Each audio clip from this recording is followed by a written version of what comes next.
Hello friends, welcome to RP white board.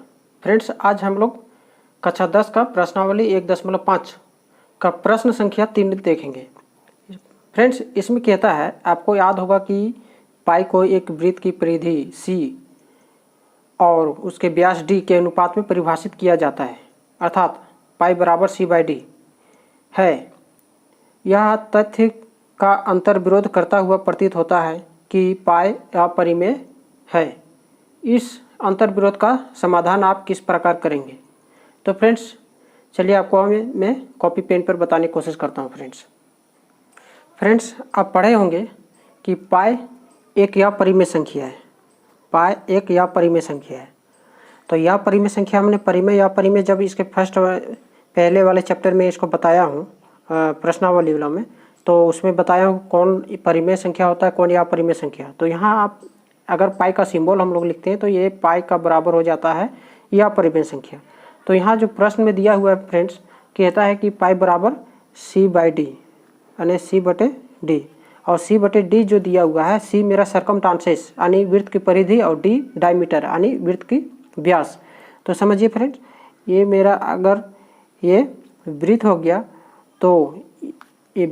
तो ये line यहाँ से जो लाइन गुजरेगा ये मेरा हो गया डायमीटर यानी D से डिनोट करते हैं, और ये इस लाइन जो चारों साइड घेरा हुआ है इस लाइन को परिधि बोलते हैं यानी इंग्लिश में सरकमटांसेस। आप इस चीज़ को समझिए।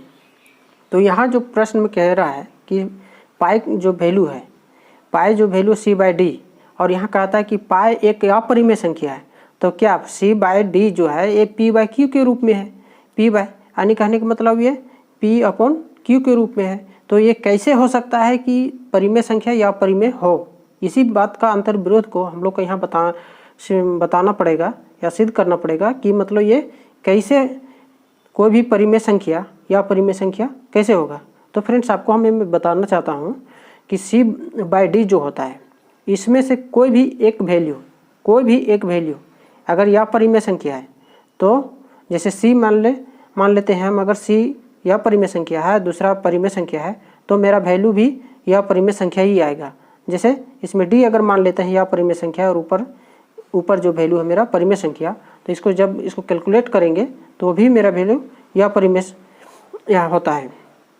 तो यहाँ इस प्रकार हमारा यहाँ बराबर हो जाता है, क्योंकि पाई भी मेरा यह परिमेय संख्या है और C/D जो दिया हुआ है ये कहता है कि P/Q हो जाता है। तो P/Q हम लोग या परिमेय संख्या समझते हैं, लेकिन यहाँ C/D जो दिया हुआ है ये कैसे हो सकता है कि मतलब ये अपरिमेय संख्या है। तो आपको यहाँ एक बार किताब देखना जरूरी है फ्रेंड्स। तो इसी बात को यहाँ जो दिया हुआ है फ्रेंड्स कि पाई बराबर C/D, ये इस तथ्य का अंतर्विरोध करता हुआ प्रतीत होता है। यानी कहने का मतलब अंतर्विरोध क्या कर रहा है इसमें, ये C/D जो है ऑलरेडी एक P/Q के फॉर्म में है और ये परिमेय संख्या के रूप में दर्शा रहा है, लेकिन यहाँ पाई जो है यह परिमेय संख्या। तो क्या दोनों आपस में बराबर है? तो हम कह सकते हैं फ्रेंड्स, यहाँ हम जो बताना चाह रहा हूँ अब यहाँ से समझिए कि C/D जो है ये दोनों में से किसी एक का वैल्यू, जब यह परिमेय संख्या ऊपर वाला हो या तो नीचे हो या दोनों हो, उसे दोनों में से एक कोई हो तो यह परिमेय का वैल्यू देगा। लेकिन यहाँ फ्रेंड्स, यहाँ जो कह रहा है फ्रेंड्स, यहाँ आप समझिए, यहाँ पाई का वैल्यू जो होता है 22/7 होता है। आप इस बात को समझिए, 22/7 होता है। तो यहाँ दोनों जो है परिमेय संख्या है, 22 भी है परिमेय संख्या और 7 भी परिमेय संख्या है। लेकिन ये हम लोग जो पाई का वैल्यू जो लेते हैं फ्रेंड्स, ये लगभग का मान लेते हैं, लगभग, ये पूरी नहीं है। अगर परिमेय संख्या में क्या है, जब भाग देंगे तो पूरी कट जाता है।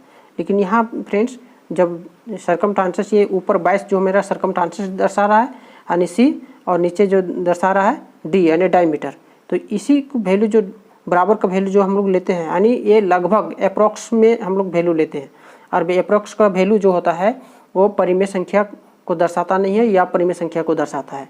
तो इस बात से हम समझ सकते हैं फ्रेंड्स कि जो 22/7 का जो वैल्यू होता है यहाँ 3.14 हो गया फ्रेंड्स। उसके बाद क्या आएगा, ये 2 आएगा, 8 आएगा, 5 आएगा, इसी तरह डॉट यानी आते चला जाएगा। यानी इसका अगर दशमलव प्रसार देखें फ्रेंड्स, तो अनावसानी अनावृत्ति है, यानी कहने का मतलब यहाँ कोई भी संख्या रिपीट नहीं हो रहा है और ना ही उसका पुनरावृत्ति हो रहा है, ये लगातार ही चलते चला जाएगा। यानी इसका मतलब हम ये समझ सकते हैं 22/7 है जो ये पूर्ण परफेक्ट रूप से नहीं है, यानी कहने का मतलब अप्रॉक्स का वैल्यू हम लोग लेते हैं। तो इस प्रकार हमारा ये प्रश्न जो हुआ या परिमेय संख्या हम लोग इसको मानते हैं। और इस प्रकार जो या परिमेय संख्या मानते हैं, जो ऐसे भी हम लोग या परिमेय दशमलव प्रसार में किसका परिमेय संख्या मानते हैं, जिसका अनावसानी अनावृत्ति हो उसको या परिमेय संख्या हम लोग मानते हैं। तो यहाँ इस प्रकार हम कह सकते हैं कि पाई बराबर 22/7 एक या परिमेय संख्या है। चलिए फ्रेंड्स इसको लिख के दिखाता हूँ। सी कोमा डी, यहाँ जो सी कोमा डी मतलब सी सर्कमफ्रेंस और डी जो है डायमीटर, दोनों में से एक या परिमेय संख्या होगा, एक या परिमेय संख्या होगा। अतः यहाँ तो हमने यहाँ लिख लिया फ्रेंड्स, सी और डी दोनों में से कोई एक या परिमेय संख्या होगा। अतः जो C/D यानी C/D होगा ये एक या परिमेय संख्या, एक या परिमेय संख्या होगा। यानी पाई भी इस प्रकार हम कह सकते हैं, पाई भी एक या परिमेय संख्या है, या परिमेय संख्या है। अतः इस प्रकार इस प्रश्न को हम बना चुके हैं फ्रेंड्स। अब प्रश्न संख्या हम इसका 4 दिखाते हैं। इसमें फ्रेंड्स 4 में कहता है √9.3 को संख्या रेखा पर निरूपित कीजिए, यानी √9.3 को संख्या रेखा पर किस प्रकार निरूपित किया जाएगा, ये प्रश्न को आपको मैं बना के दिखाता हूँ और आप समझिए आसानी तरीके से। यहाँ क्या करेंगे फ्रेंड्स, √9.3 को संख्या रेखा पर दर्शाने है, तो इसके लिए क्या करेंगे, सबसे पहले हमें यहाँ देखना पड़ेगा 9.3 जो है इसका एक हम लाइन खींच लेते हैं 9.3 तक। हम 0 से शुरू करता हूँ फ्रेंड्स, ये 0 से ये शुरू करते हुए 9.3 तक, देखिए ये 9.3 तक हो गया फ्रेंड्स। अब इसका मैं हम नाम दे देता हूँ, कोई भी नाम दे सकते हैं, ए बी सी डी कुछ भी। तो चलिए फ्रेंड्स हम यहाँ ये इसका नाम यहाँ ये कर देता हूँ, यहाँ इसका नाम बी कर देता हूँ। अब फ्रेंड्स यहाँ से क्या करेंगे, बी पॉइंट से 1 सेंटीमीटर और इसका आगे तक बढ़ा के खींचना है। अब चलिए इसको बढ़ा के दिखाता हूँ, 1 सेंटीमीटर आगे। देखिए हम यहाँ 1 से लेता हूँ फ्रेंड्स, यहाँ बी पर रखता हूँ 1 को, और यहाँ जो है अब 2 तक हम खींचेंगे इसको, 1 से 2 तक। ये मैंने यहाँ से 1 से 2 तक इसको बढ़ा दिया फ्रेंड्स। अब इसका नाम जो है मैंने यहाँ दे देता हूँ सी, इसका नाम यहाँ सी कर देता हूँ। अब इस चीज़ को ध्यान से देखिएगा फ्रेंड्स। अब यहाँ क्या करेंगे फ्रेंड्स, इसको ए और सी जो रेखा मेरा हुआ इसको समद्विभाजित करते हैं। चलिए समद्विभाजित करके दिखाता हूँ। समद्विभाजित करने के लिए क्या करेंगे फ्रेंड्स, हम इस प्रकार का जो मुंह है आधे से अधिक खोल लूँगा। आधे से अधिक खोलने के बाद क्या होगा, एक यहाँ आर्क यानी एक चाप यहाँ काटेंगे और एक चाप इधर काटेंगे। ये दोनों में ना देखिए बराबर, मैंने 1-2 चाप यहाँ, आप इस बात को ध्यान से देख सकते हैं, यहाँ 2 चाप मैंने इसका काट लिया फ्रेंड्स। अब इसी प्रकार इसी चाप को मैं दोबारा ए साइड काटूंगा, दोबारा यहाँ काट दिया फ्रेंड्स। उसी प्रकार यहाँ नीचे काट दिया। आप यहाँ से देख सकते हैं नीचे भी मैंने 2 चाप काट दिया, एक ऊपर एक नीचे। अब इस लाइन को हम मिला देंगे स्केल की मदद से। चलिए फ्रेंड्स अब देखिए इस लाइन को मैंने यहाँ से डॉट डॉट करके मिलाता हूँ, तो ये मेरा इस पॉइंट पर कटता है। और ये पॉइंट को हमको निकालना, यानी मिड पॉइंट, यानी AC का मिड पॉइंट निकालने के लिए हमने इसको समद्विभाजित किया और चाप की मदद से इसे हमें इसका हम मिड पॉइंट निकाल लिए फ्रेंड्स। अब मिड पॉइंट निकालने के बाद हम क्या करेंगे, अब ध्यान से देखिए, अब मिड पॉइंट मेरा निकल गया। तो इस पॉइंट का हम नामकरण कर देते हैं। इस पॉइंट का हम यहाँ अगर नाम कर देते हैं, चलिए क्या दे देते हैं, डी दे देते हैं। चलिए डी दे दिया मैंने। अब इस पॉइंट से इसको सेंटर मानते हुए और देखिए ये सेंटर इसको मानते हुए और यहाँ से दोनों देखिए ए डी और डी सी ये दोनों मेरा बराबर हो जाएगा क्योंकि ये मिड पॉइंट है। तो ये सेमी सर्कल काट बना देते हैं। चलिए यहाँ से एक सर्कल मैंने इसको ड्रॉ कर दिया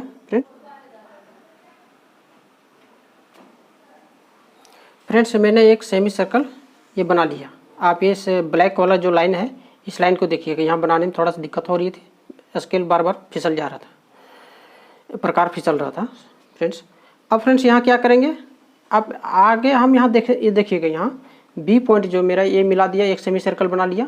अब इसको बी पॉइंट को मानते हुए बी पॉइंट से पर एक 90 डिग्री का कोण बनाएंगे। चलिए बनाते हैं। चलिए देखिए मैंने आपको यहाँ बी पर बैठा के दिखाता हूँ। ये 90 डिग्री का एकदम सीधा एकदम बी पर मुझे बनाना है, बी एंगल पर। चलिए यहाँ से हमें इसका डॉट करके मिला लेता हूँ। ये बी पर मेरा हो गया। देखिए ये लाइन भी मेरा यहाँ मिलता हुआ होना चाहिए, इस लाइन को भी मिलता हुआ होना चाहिए और बी पर मेरा यहाँ बनाना है। तो बी पर मेरा यहाँ 90 डिग्री है। अब इस पॉइंट को देखिए डॉट मैंने लगा दिया। अब इसको मैं इसको मिला देता हूँ। ये मिलाऊंगा कहाँ तक फ्रेंड्स, इस लाइन तक, सेमी सर्कल तक। इस लाइन को मैंने मिला दिया। अब फ्रेंड्स क्या करेंगे, इसका नामकरण कहाँ यहाँ कर देते हैं। मैंने यहाँ कहाँ तक किया है, डी तक। चलिए आगे मैं इसको बढ़ा के कर देता हूँ ई।